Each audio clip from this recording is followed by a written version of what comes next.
জীবাত্মা অর্জুন হলে শাস্ত্রে তাহা কয়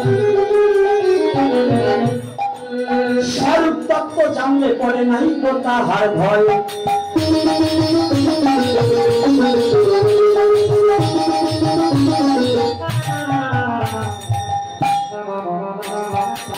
স্বরূপ মানে কি? আমি নিজেকে, আমাকে জানা বোঝার আমি সাধনা নলাইছে, নিজেকে জানো। আত্মানুবৃত্তি, তোমার আত্মাকে নিজেকে যতদিন পর্যন্ত না জানিবে না বুঝবে ততদিন মুক্তির সন্ধানে খুঁজে পাবে না, বুঝিতে পারিবে না, গীতা তত্ত্ব বুঝিতে পারিবে না। তাই গীতার মাঝে চারজনের উক্তি হয়।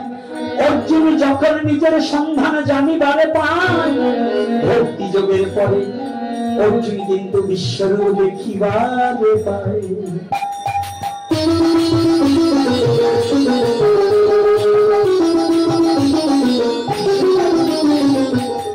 এইবার অর্জুন যখন বলিলেন আমি কিছু নাই, তুমি সর্বসর্বময়, এইবার কিন্তু জীবাত্মা পরমাত্মা মিলন হয়ে যায়।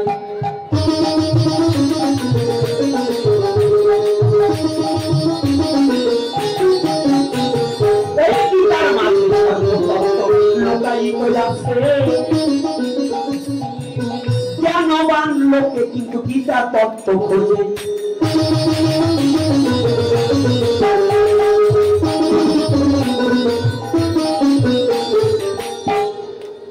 এইবার গীতা তত্ত্ব, তাহলে গীতার উপরে একটা গান গেয়ে নেই, তারপরে আবার আলোচনায় ফিরে আসবো। ভাই আলোচনা ছেড়ে যাবো না, কোনো চিন্তা নাই। পারবো না? আর একটু পারবো, আর একটু পারবো। হ্যাঁ, 12:30 মানে ওটা আমার 12টা বাজাই দেওয়ার ইচ্ছা। তবে আজকে নৃত্য হবে। এইবার কি আজকে গীতার গান সকলে করতালি দিয়ে গীতাময় কি জয় বলো জয়ের ধ্বনি করো, গীতাময় কি জয় হবে জয় ধ্বনি করো, গীতাময় কি জয় বলো জয় ধ্বনি করো, গীতাময় কি জয় বলো জয় ধ্বনি করো। বলি ঘরে ঘরে গীতা রেখে গীতা পূজা করো, ঘরে ঘরে গীতা রেখে গীতা পূজা করো, ঘরে ঘরে গীতা রেখে গীতা পূজা করো, ঘরে ঘরে গীতা রেখে গীতা পূজা করো। গীতাময় কি জয় বলো জয় ধ্বনি করো, গীতাময় কি জয় বলো জয় ধ্বনি করো, গীতাময় কি জয় বলো জয় ধ্বনি করো। গীতা ব্রহ্মা গীতা বিষ্ণু গীতা মহেশ্বর, গীতা ব্রহ্মা গীতা বিষ্ণু গীতা মহেশ্বর, গীতা ব্রহ্মা গীতা বিষ্ণু গীতা মহেশ্বর, গীতা ব্রহ্মা গীতা বিষ্ণু গীতা মহেশ্বর।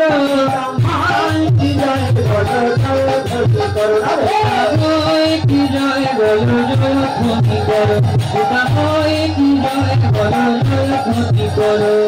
গীতাই হবে একমাত্র পারের সম্বল, গীতাই হবে একমাত্র পারের সম্বল, গীতা হবে একমাত্র পারের সম্বল, গীতা হবে একমাত্র পারের সম্বল। গীতাময় কি জয় বলো জয় ধ্বনি করো, গীতাময় কি জয় বলো জয় ধ্বনি করো, গীতাময় কি জয় বলো জয় ধ্বনি করো, গীতাময় কি জয় বলো জয় ধ্বনি করো। ধ্বনি দিয়ে মায়েরা গীতার আরতি করো, ধ্বনি দিয়ে মায়েরা গীতার আরতি করো, ধ্বনি দিয়ে মায়েরা গীতার আরতি করো, ধ্বনি দিয়ে মায়েরা গীতার আরতি করো। গীতাময় কি জয় বলো জয় ধ্বনি করো, গীতাময় কি জয় বলো জয় ধ্বনি করো। আর ঘরে ঘরে গীতা রেখে গীতা পূজা করো, ঘরে ঘরে গীতা রেখে গীতা পূজা করো, ঘরে ঘরে গীতা রেখে গীতা পূজা করো, ঘরে ঘরে গীতা রেখে গীতা পূজা করো। গীতাময় কি জয় বলো জয় ধ্বনি করো, গীতাময় কি জয় বলো জয় ধ্বনি করো গীতাময় কি জয় বল জয় ধ্বনি করো। এই সনাতন ধর্মের শ্রীমদ্ ভগবদ গীতায় যে জন অধ্যয়ন করলাম সেই কিন্তু পরম সাধু পরম জ্ঞানী হয়।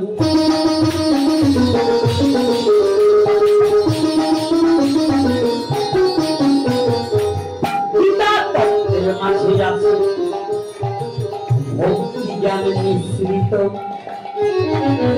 এই কারণে ভক্ত যারা গীতায় হয় তো আশ্রিত।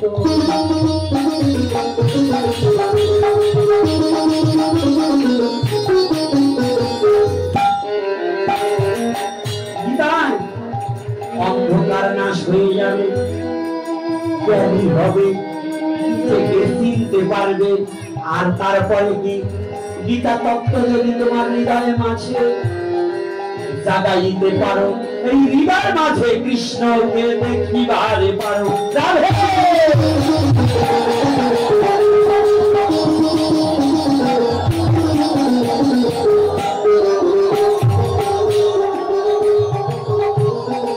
এই হৃদয়ের মাঝে কৃষ্ণকে দেখতে পাবে। এটা সনাতন ধর্মের কথা, এটা শ্রীমদ্ ভগবদ গীতার কথা। ভগবানকে দেখতে তুমি বৃন্দাবনে যাও,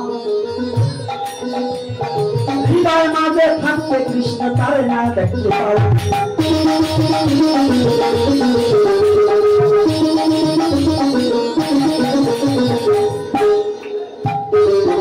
18টি অধ্যায় আছে শ্রীমদ্ ভগবদ গীতাতে, 18টি তত্ত্ব আছে এই দেহ গীতাতে। এই যে 18টি মোকাম তত্ত্ব সবারে জানা, 18টি অধ্যায় কিন্তু দেহ গীতায় হয়।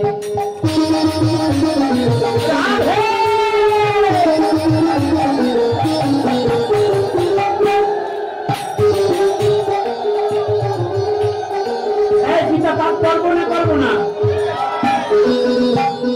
গীতা পাঠ করবো থাকবে। মেয়ের ছেলের মোবাইল কিনে দিলাম 25,000 30,000 টাকা দিয়ে মোবাইল কিনে দেয়। কয়জন মা বাবা আছে সন্তানকে গীতা কিনে দেয়? দেয় কয়জন আছে? আজকে আমি চরণ ধরে সবারে জানাই। কি জানাবো বলবো? প্রত্যেকের ছেলে মেয়েকে একটা গীতা দেওয়া চাই। দেবো তো? রাধে রাধে দেবো কিনা দেবো না? কারা কারা সন্তানকে গীতা কিনে দিবেন একটু হাত তুলুন তো। রাধে রাধে। অনেকে হাত তোলেনি। ওই যে আমার পণ্ডিত আবার একটু চিকন মারি দেয়, মোবাইলের মধ্যেও গীতা কিনে গীতা পাওয়া যায়। মোবাইলে গীতা থাকলে ওটা দেখে না রে বাবা। ওই কাগজের গীতা স্পর্শ করলেও লাভ কিন্তু হয়। মোবাইলে একটা চাপলে আর এক জায়গায় যাবে, তখন কি হবে উপায়? এই জন্য মোবাইল গীতা বন্ধ রেখে কাগজের গীতা ধরো। সদ্গুরু চরণ আশ্রিত হয়ে মরার মতো মরো, তোমরা মরার মতো মরো।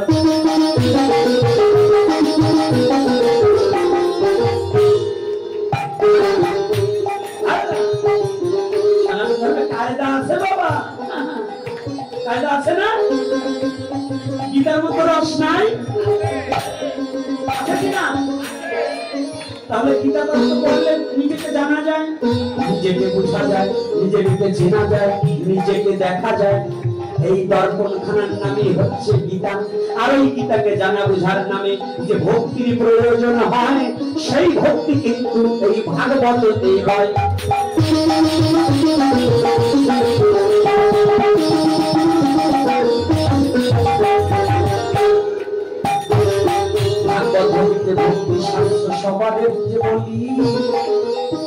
তাই ভুল ত্রুটি মার্জনা করে দিবেন চরণ ধরি।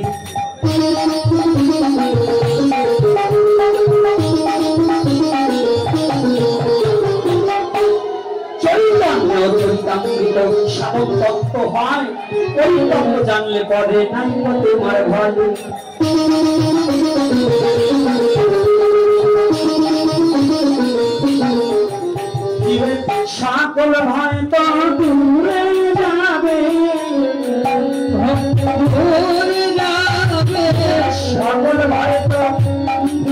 যাবে, সকল হয়তো দূরে যাবে, ওই গৌর চরণে আশ্রয় নিলে সকল হয়তো দূরে যাবে, ওই বাবুর চরণে আশ্রয় নিলে সকল দুঃখ দূরে যাবে, ওই চরণে আশ্রয় নিলে সকল হয়তো দূরে যাবে, ওই চরণে আশ্রয় নিলে সকল দুঃখ দূরে যাবে, ওই অভয় চরণে আশ্রয় নিলে সকল হয়তো দূরে যাবে, ওই অভয় চরণে আশ্রয় নিলে সকল দূরে যাবে।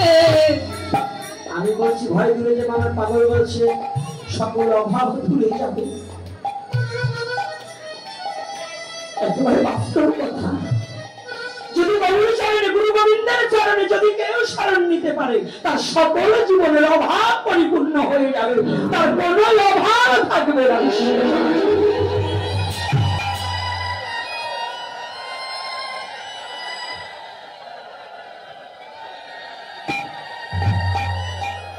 নারদদেব ভগবানের কাছে জিজ্ঞাসা করেছিল, ভগবান তোমার পুজো করতে কি প্রয়োজন হয়?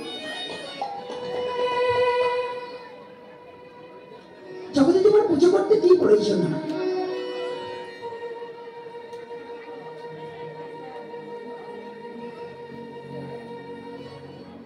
ভগবান বলছে, কেন রে? বলছে তুমি তো ধনীর ভগবান, ধন সম্পত্তি যে তোমাকে পূজা করতে পারে তুমি তার হয়ে যাও। বলছি না না, যদি কেউ বিশ্ব জগতে আমার পুজো করতে হয়, আমি ধনীর নইনি, আমি মানির নইনি, আমি জ্ঞানীর নইনি, আমি যে কাঙালের ভগবান হয়ে যাই।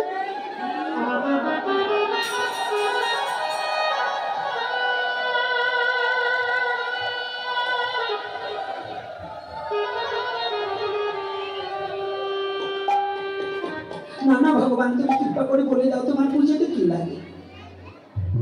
ও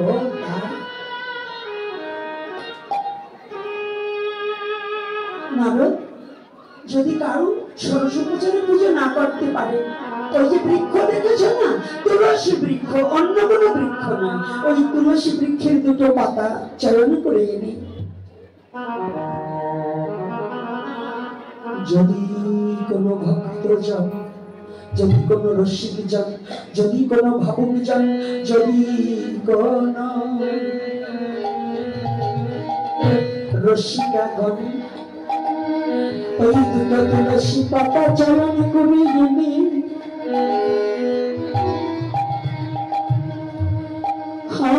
কৃষ্ণ গোবিন্দ বলে কৃষ্ণ চরণে, আমার চরণে যদি অর্পণ করিতে পারে, আমি ওই তুলসীর পাতা পেয়ে সন্তুষ্ট হয়ে থাকি, হয়ে থাকি। নারদ চালাক ভক্ত তো, চতুর ভক্ত। নারদ বলছে, যদি মনে করো কোনো বৃক্ষে তুলসী না থাকে,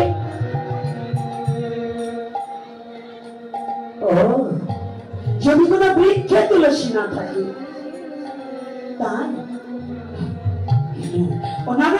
যদি কোনো তুলসী বৃক্ষে পাতা না থাকে,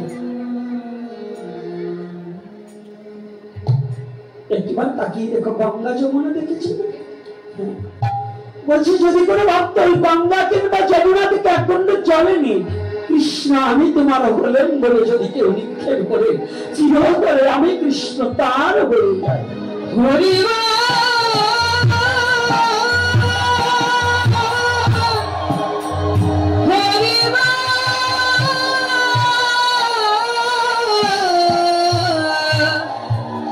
হরিবা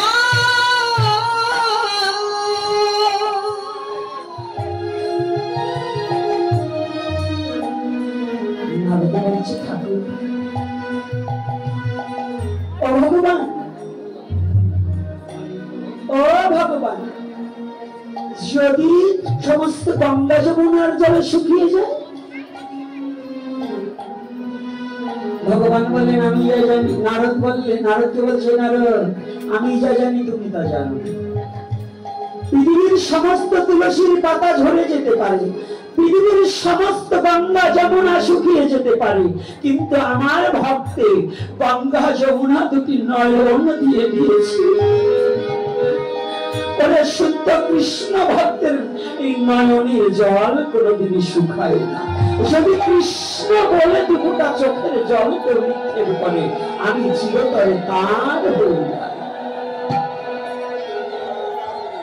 তাহলে ভগবান তার চোখের জলে ভগবানকে বাঁধে যে ভগবান তার।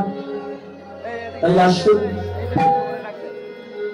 11টা অতিবাহিত হয়ে গেছে, আমাদেরও অনেকেই বসবো।